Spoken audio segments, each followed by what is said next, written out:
Whether at home or work, life is about relationships. Welcome to Small Change, Big Dividends with your host, Branch Isole. Small Change, Big Dividends shares steps, tools, and tips for personal career and spiritual growth. So please welcome the host of Small Change, Big Dividends, Branch Isole.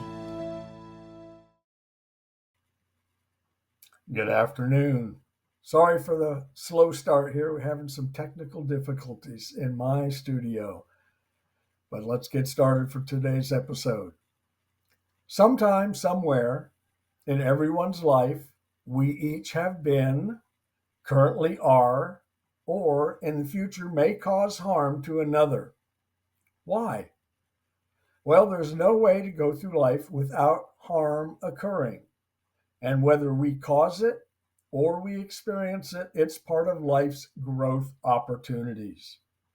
Whether we are on the giving or the receiving end of harmful behavior, we might find ourselves seeking forgiveness or being asked to forgive.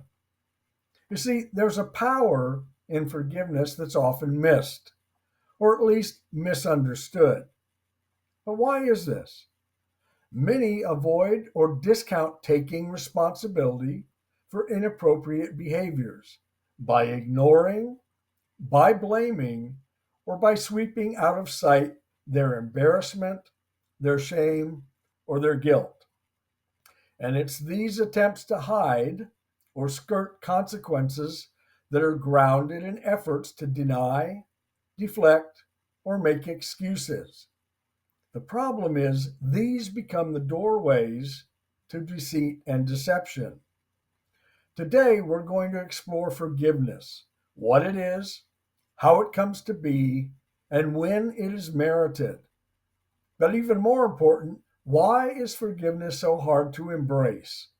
And why is forgiveness so difficult to ask for and even harder to give? So if you want to hear some more, stay tuned. Coming to you from deep in the forest near the banks of the Ouachita River, you're watching and listening to Small Changes, Big Dividends on the Bold Brave Media TV and Talk Global Network. I'm your host, Branch Isole. Small Changes, Big Dividends, a show where your questions are part of the program. So if you have a question, you can call during the live show to our toll-free number, 1-866-451-1451, or just email your question anytime during the week to the website branchisole.com. On Small Changes, Big Dividends, we talk about personal, career, and spiritual Christianity essentials for growth-filled living.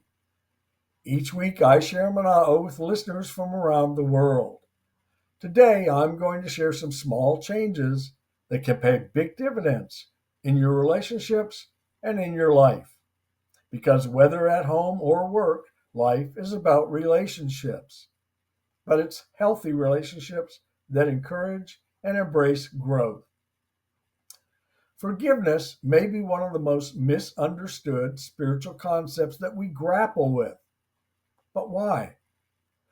Because every perceived harm we experience, feel, or imagine at the hands or voice of another erodes or wears down our belief and trust in that person, in that relationship, often even within ourselves.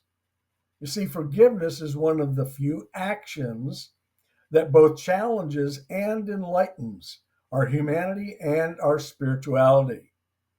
And yet, it's not until we identify the purpose of forgiveness that we can begin to understand its pivotal nature as the key element of unconditional love. Those asking for forgiveness often miss the fact that by their request, the onus of change, both immediate and future, through new actions or responses, is on them, not on the person being asked forgiveness from. Jesus gives us an example in the book of Mark, chapter 2, verse 9. When he came upon a crippled man to whom he said, Your sins are forgiven. Take up your mat and walk." He then turned to those who were watching and asked, "Which is easier, to say to this paralyzed man, 'Your sins are forgiven,' or to say, 'Get up, take your mat, and walk'?"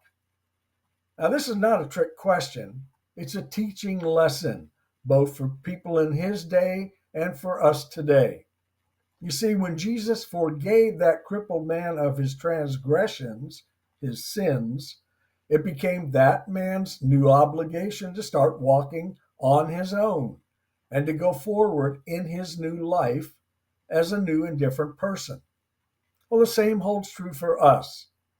For those requesting forgiveness from someone they've harmed, be it physical, mental, emotional, or psychological, whether or not the transgressor or the harmed one is still in that place of incident, then we know that that is causing self inflicted pain. And this acknowledged pain, even if unspoken, can affect our self image with thoughts of what kind of person we are and what kind of person we wish to be. You see, many find themselves trapped in a frustrating cycle that can bear down on them and their relationships, often to a point beyond repair, because many miss entirely the key purpose of forgiveness and what it's intended to be about. So we can begin to understand its purpose when we recognize the steps in the forgiveness process. And these are steps that allow growth for both parties involved, because forgiveness is love in action. And just as Jesus forgave the cripple, who now no longer lame, started his new life, Jesus has the same promise for each of us, that we might understand love fully enough to forgive. Now, am I saying forgive and forget? Not at all. If we look closely, we find that forgiveness reveals a new knowledge about our transgressors and their actions. However, it also reveals a new understanding of us as the one being asked. Now, you may be wondering, what do I mean by this and why is it important? It's important because love, through forgiveness, reveals our own vulnerabilities.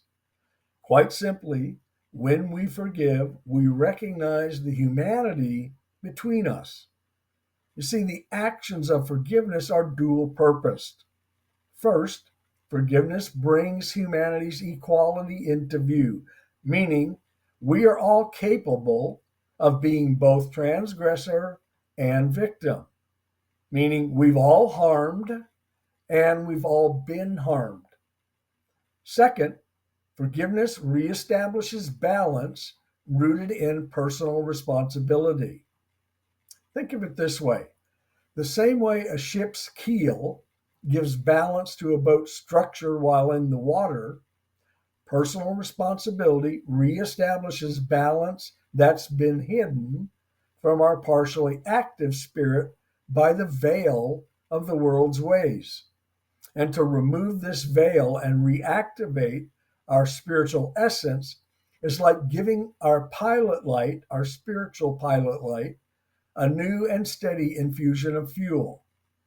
And yet, forgiveness is often held hostage by our emotions, our frustrations, anger, revenge, even hate. You see, the time and energy given to harmful emotions keeps growth stagnant or stymied and continues to feed our emotional resistance to forgive. And this keeps us stuck in that place of negative energy, which drains away our life force, while giving the person we're unable to forgive continued power over us. Even if they've moved on in their life, even if they are no longer a part of our life. When we've been hurt or damaged emotionally, psychologically, physically, or mentally, we may never forget the incident. This is why many carry that lingering pain throughout life, like old emotional baggage that they're unable to put down or discard. And it's our preoccupation with those who hurt or damaged us that has the power to continue to harm us more than them. You see, forgiveness, on the other hand, strengthens us by allowing us to see the true character of our transgressor. And with this identification, we eventually learn or understand that at some point in the future, karma, retribution, atonement will be required of them. So we can let that frustration go. Even though the future remedy is out of our hands, many grow up carrying remembrance of issues that they're never able to forget.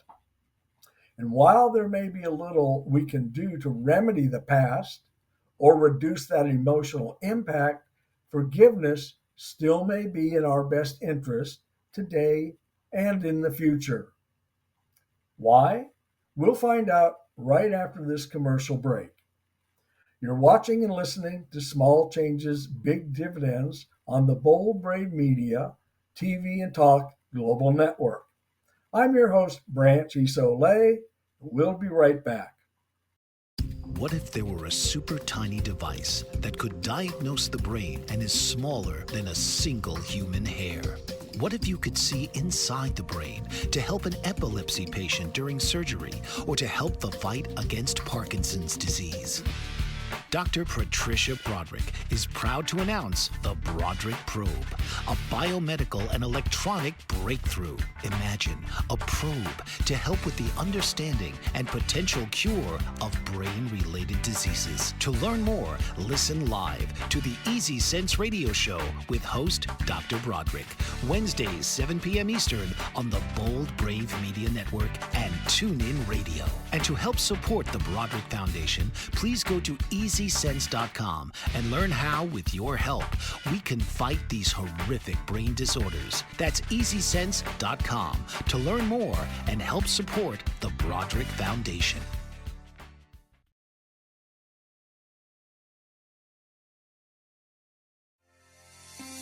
Author, radio show host, and coach John M. Hawkins reveals strategies to help gain perspective, build confidence, find clarity, achieve goals. John M. Hawkins' new book, Coached to Greatness, Unlock Your Full Potential with Limitless Growth, published by iUniverse. Hawkins reveals strategies to help readers accomplish more. He believes the book can coach them to greatness. Hawkins says that the best athletes get to the top of their sport with the help of coaches, mentors, and others. He shares guidance that helps readers reflect on what motivates them, rediscover and assess their core values, philosophies, and competencies, find settings that allow them to be the most productive, and track their progress towards accomplishing goals. Listen to John Hawkins' My Strategy, Saturdays, 1 p.m. Eastern on the BBM Global Network and TuneIn Radio. Welcome back. You're watching and listening to Small Changes, Big Dividends. I'm your host, Branch Isole. Perpetrators abuse their victims in a variety of ways: verbally, physically, emotionally, even psychologically. And some apologize and sincerely ask forgiveness. But understand this: in order to receive or grant forgiveness, there are specific steps that must be taken. These steps are recognition, acknowledging that a wrong has been committed; responsibility, accepting the condemnation of the action; regret, having emotional contrition; remorse, having empathetic understanding; redress, providing compensation or correction; repetition, acknowledging that the action is unacceptable and or inappropriate; and finally, repentance, meaning actual changed behavior, both immediate and in the future. Without these 7 steps, forgiveness is neither warranted nor should it be given. You see, by its very nature, continued or repeated requests for forgiveness are evidence that these steps have not been fully embraced, have not been assimilated in heart or mind of the transgressor. So a promise of changed behavior may not be adhered to in the future, and if inappropriate or abusive behaviors continue while in the steps of the process itself, you can be sure that the individual is not changing. Now, with both immediate and future changed behavior, forgiveness can be considered and can be granted. If the repentance remains unfulfilled, however, forgiveness should not be expected or received, either in our relationships with others or in our individual spiritual relationship with God. But why is this? Well, at the core of many inappropriate behaviors is a breach of trust. Regardless of the specific event between the parties, the emotional damage or loss experienced is often rooted in the abrogation of trust, meaning actions that expose emotional betrayal can often bring out very human responses. But it's at the core, at the breach of trust, that severely affects any spiritual connectivity, either between the two parties or between us and the Lord God. You see, whether we are harming, and that's not our intent, there has to be that spiritual grounding that allows us to see past the activity and look for that breach of trust to be corrected so that forgiveness can take place. Whether we're the transgressor or the harmed party, forgiveness is both a responsive and a reconciliatory act, because forgiveness is both the process and the remedy to regain damaged or lost trust. Now remember, these steps in the forgiveness process are always the same: recognition, responsibility, regret, remorse, redress, repetition, and repentance. Now, forgiveness is always tied to the last step, the repentance, because it's both essential and necessary for reconciliation and rebuilding of that broken trust. Forgiveness and repentance are interlocked, and all 7 steps must be accepted by both parties. However, before we even start the steps, there must be a heartfelt renouncing of the previous actions by the transgressor, because true forgiveness is only merited when all steps between the renouncement and the repentance have been initiated and accomplished. You see, it's here we discover how reconciliation is seeded by forgiveness, for it's unconditional love that initiates the opportunities to be started and completed in spite of whatever the transgression may have been. Why is this? Simply because forgiveness is the consummate act of unconditional love. For us, with the goal in mind of the forgiveness process, the idea is that we might do all 3 just as Jesus did with the crippled man: dismiss the act, accept the transgressor's remorse, and then forgive them. Now that we better understand the spiritual selves from all of our episodes as a recipient of God's grace and mercy, we can begin our journey to establish a spiritual platform that allows for forgiveness through recognition of our common humanity. You see, it's God's unconditional love that makes his forgiveness attainable while remaining our example to be used in our own real life situations with those that we have relationships with. For 1,000 years, the great library at Alexandria, Egypt, housed the world's recorded information, on approximately 400,000 scrolls. In the year 48 BC, it burned, 48 years before Christ. And this burning of the library destroyed much of its contents. Today, never before in human history has the entire world been connected in real time and had unlimited access to information. And still, many have not heard the name Jesus or have little or no interest in knowing him. You see, most people around the world are separated from the gospel of Christ by choice. And for the billions of people who came before our time, Bible stories were just that. They were stories.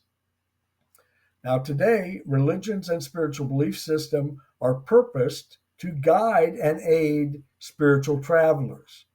Sadly, however, many religions have become entities using condemnation through God's words, teachings, or instructions. Religion in our future will coalesce around only two directions: God's words or the words of the Antichrist. And while Christians anticipate the arrival of Jesus by the way of his prophesied second coming, Islamists believe that the Mahdi, in Arabic meaning guided one, will be the focus of Islamic eschatology. Eschatology is the study of the end times and last days. And Islamists believe that this messianic deliverer, the Mahdi, will fill the earth with justice and equity and restore it as the world's true religion, and to usher in a short golden age of 7, 8, or 9 years before the end of the world. Now, Islamic tradition makes note of the Mahdi, however, it's never mentioned in the Quran. The third great religion in the world is the Jewish religion of the Messiah coming, right? Radical, rabbinical, fundamentalist, and Hasidic Jews are also waiting now for their Messiah. They recognize Jesus as a prophet and a rabbi, but not as the Messiah ben David. Now, many others desire to know more, but don't want to be forced, coerced, or tricked or converted into one of these three religions, or even into believing in something that somebody says they should believe in. And still others seek and search and wonder, what about spirituality? Is it for me? You see, today, seekers and searchers who are about to start on the path of spiritual exploration want to know which of these religions can provide for my spiritual needs. And is it possible to have a spiritual religion without interference or influence from a priest, pastor, pope, rabbi, or imam? And although we all have spiritual essence within us, most of us know very little about that spirit or how to make it part of our daily life. You see, we each came here as a spark of universal electric energy combined with our individual spirit of origination. And it's these two, our soul and our spirit, that will be perfectly balanced in truth and love when we arrived. And then from first breath, nothing was ever the same again. You see, one of life's purposes is to provide opportunities for us to express and experience ways to reestablish that balance of truth and love within us once again. Our trigger is always free will, because free will represents our choice to experience whether we'll walk the world's path or whether we'll walk a spiritual path, or whether we'll just stay on the well-worn path of embracing our old pattern behaviors. It's only by having a choice between the world's ways and the Lord's ways that spiritual guidance and growth makes any sense. And yet, there's no retaliation from God for not being or staying spiritually committed. The challenge of spiritual commitment comes from faith, not from God. But faith is that God's word is true. So here's the challenge. Faith can only be seen or realized by experiencing spirituality in action. So, what is it that holds people back from stepping on the spiritual path and considering spiritual growth as a benefit for them in their lives? In a single word, it's surrender. We don't want to surrender that feeling that I'm in control of my life and my life is all about me. But it's only when we're willing to surrender that we realize spiritual growth will allow us to continually reduce the stress, struggle, and pressure in daily life. When we surrender to a new spiritual relationship, it doesn't mean our tomorrows won't be peppered with temptations, because that's the way of the world, to tempt us to stay embracing the world's ways and to turn away from activating that spirit within us. Our physical and material world compel us every day with attention-grabbing participation so that we'll stay on the world's path. Now, spiritually grounded or not, we still remain influenced and assailed by the tempting offers of the world. And for those who have chosen a spiritual path, it's moral responses and ethical responses that now test our spiritually guided choices. No matter our place on the spiritual path, first step, halfway down, or fully embracing, each of us every day walks a tightrope of how to respond and encouraged or expected based on our past experiences. So even if we've embraced the spiritual presence and start to use our spiritual strength, the world and our past experiences are always in place. Now we know what more Christ-like behavior looks like, because it looks like moral and ethical responses. And when we begin to see the plank in our own eye before pointing out the speck in another's, we start to understand this link between forgiveness and compassion. We're going to take our second break. When we come back, we're going to look at our prophecy segment this week, and we're going to study what Christ says about his own second coming. You're watching and listening to Small Changes, Big Dividends on the Bold Brave Media, TV and Talk Global Network. I'm your host, Branch Isole. I'll be right back. What if there were a super tiny device that could diagnose the brain and is smaller than a single human hair? What if you could see inside the brain to help an epilepsy patient during surgery or to help the fight against Parkinson's disease? Dr. Patricia Broderick is proud to announce the Broderick Probe, a biomedical and electronic breakthrough. Imagine a probe to help with the understanding and potential cure of brain-related diseases. To learn more, listen live to the Easy Sense radio show with host Dr. Broderick, Wednesdays 7 p.m. Eastern on the Bold Brave Media Network and TuneIn Radio. And to help support the Broderick Foundation, please go to EasySense.com and learn how, with your help, we can fight these horrific brain disorders. That's EasySense.com to learn more and help support the Broderick Foundation. Author, radio show host, and coach John M. Hawkins reveals strategies to help gain perspective, build confidence, find clarity, achieve goals. John M. Hawkins' new book, Coached to Greatness, Unlock Your Full Potential with Limitless Growth, published by iUniverse. Hawkins reveals strategies to help readers accomplish more. He believes the book can coach them to greatness. Hawkins says that the best athletes get to the top of their sport with the help of coaches, mentors, and others. He shares guidance that helps readers reflect on what motivates them.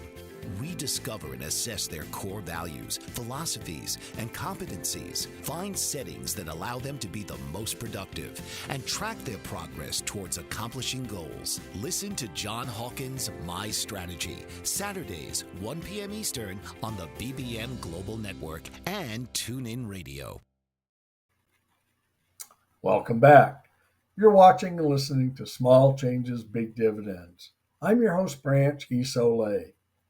On our prophecy segment this week, we're in Matthew 24, and we're talking about and looking at what Christ himself says about his second coming.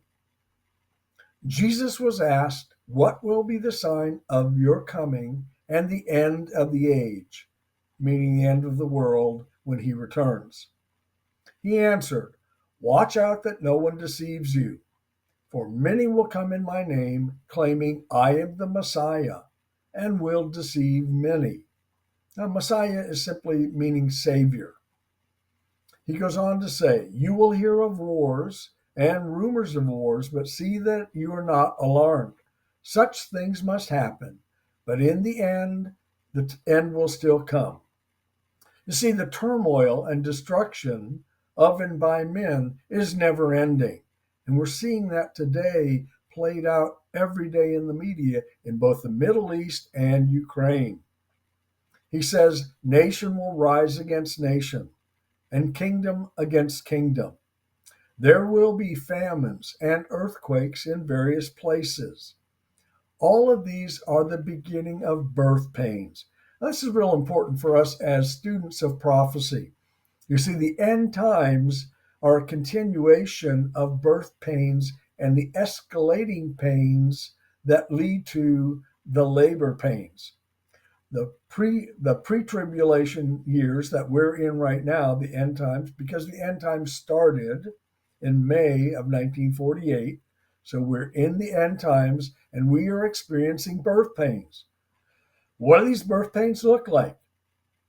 All the hurricanes we're experiencing, all the war we're experiencing, all the famine that countries are experiencing, all the political and social disruption. These are the birth pains that Jesus is describing that will be followed by the labor pains. Now, the labor pains are going to start at mid-tribulation for the last 3.5 years of life on this planet.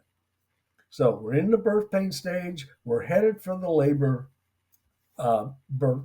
pain stage, because with every pregnancy, when the birth pains start, there's increasing discomfort, and they get stronger and more painful as the time of birth draws closer. Well, whose birth are we talking about here? We're talking about the rebirth of Jesus, or his second coming onto the earth. So our end time birth pains that started with the reunification of Israel as a state and a nation.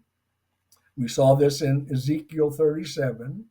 We are now witnessing the pain and exhaustion in our world that will continue to get worse, literally every week at this point, it seems like.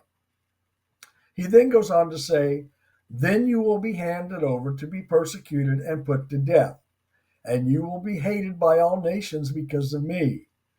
Now, here he's talking about the Jews and Israel. And again, we're seeing that hatred boil over and spreading across the world, where people are, very upset, obviously, with the battle that's going on between the Jews and Hezbollah, Hamas, and Iran proxies, the Houthis. So he's warning the Jews, but he's also warning us Christians as well, that the last days are coming. And the increase and widespread violence that we experience now will not be less. He says, "At that time, many will turn away from the faith." Here he's talking about Christians who are turning away from the faith. "And they will betray and hate each other." Sound familiar? "And many false prophets will appear and deceive many people." Again, sound familiar? "Because of the increase in wickedness, the love of most will grow cold." but the one who stands firm to the end will be saved. And this gospel and the kingdom will be preached throughout the whole world as a testimony to all nations, and then the end will come. These are powerful words, and they're trying to give us a message of awareness to be aware of the precursors that we're witnessing in our daily news and how those events are going to bring on the big last day events that we're all familiar with: the rapture, the tribulation, the second coming, the arrival of the Antichrist.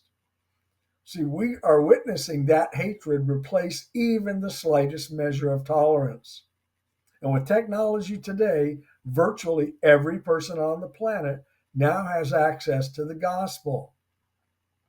Then he warns, so when you see standing in the holy place the abomination that causes desolation, spoken of by the prophet Daniel, let the reader understand. Here he's describing when the Antichrist comes to power, invades Jerusalem, and takes over the third Jewish temple, which will be built in Jerusalem soon. He's referring to the Antichrist invading Jerusalem, taking over the temple, and setting up an image of himself in the mercy seat, the center of the temple, to be worshiped as God. Talking about this time, he tells the Jews, he says this, then let those who are in Judea, meaning Israel, flee to the mountains. Let no one go to his housetop or go down to take anything out of the house. Let no one in the field go back for their cloak. How dreadful it will be in those days for pregnant women and nursing mothers. And pray that your flight does not take place in winter or on the Sabbath. Well, why not here? Because the winter is so harsh and the Sabbath prohibits travel by Jews. He's warning the remnant of Israel, that is, the Jews who will be left alive at the mid-tribulation when the Antichrist comes to power, to flee and take nothing with him, meaning get out now. For there will be great distress, unequaled from the beginning of the world until now, and never to be equaled again. Here he's describing the death and destruction that will be taking place in the 3.5 years at the end, meaning the Great Tribulation years. Remember, the Great Tribulation is 7 years long. The first half is just a continuation of the death and destruction that we experience now from all of the things that the world is going through. The Great Tribulation years start at mid-tribulation, 3.5 years in, when the Antichrist comes to power. Because then God will be removing his grace from the world, and the Antichrist will be in charge. He tells us, if those days, meaning the Great Tribulation days, the second 3.5 years, if those days had not been cut short, no one would survive. But for the sake of the elect, those days will be shortened.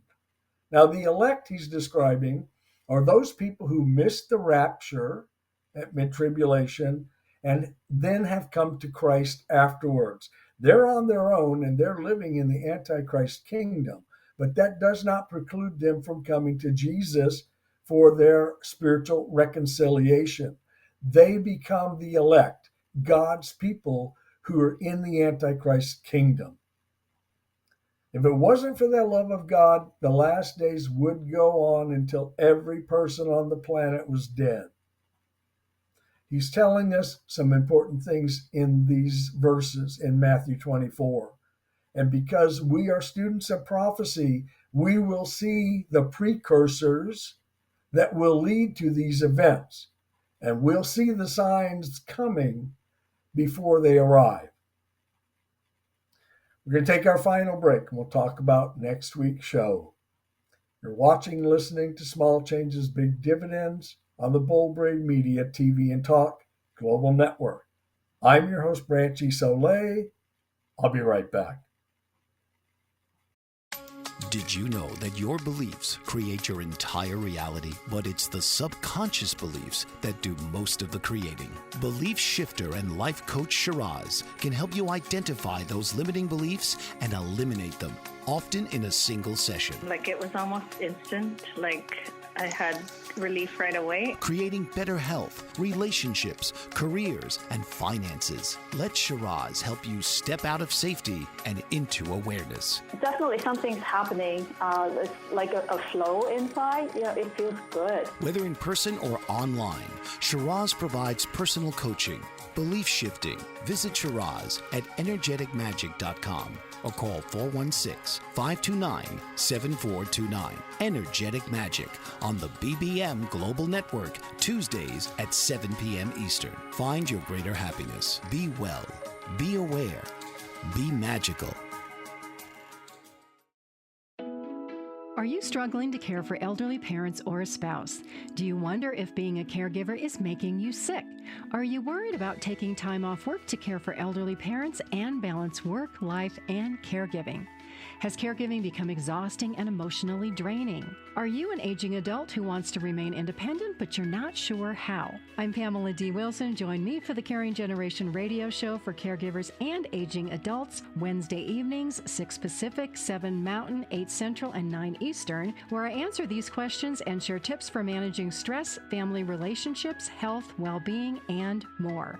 Podcasts and transcripts of the Caring Generation are on my website, PamelaDWilson.com, plus my caregiving library, online caregiver support programs, and programs for corporations interested in supporting working caregivers. Help, hope, and support for caregivers is here on the Caring Generation and PamelaDWilson.com.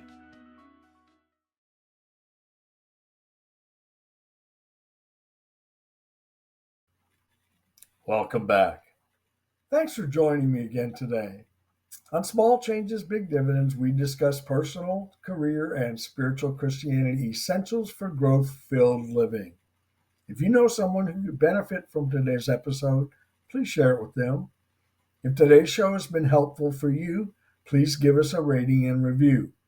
And to know more about my work, I invite you to visit my website, branchisole.com, and my YouTube channel, Branch Isole. Today's show has been sponsored by Crystal Creek Farm. If you have a business, a product, or a service you'd like to share with the world on Small Changes, Big Dividend, simply send your inquiry to the website. You've been watching and listening to Small Changes, Big Dividends on the Bull Brave Media TV and Talk Global Network. Until next week, keep growing and be in the world, not of the world. This has been Small Change, Big Dividends. When you're ready for healthier, more successful relationships at home or work, Small Change, Big Dividends is your show. Wednesdays, 4 p.m. Eastern on the Bold Brave TV network.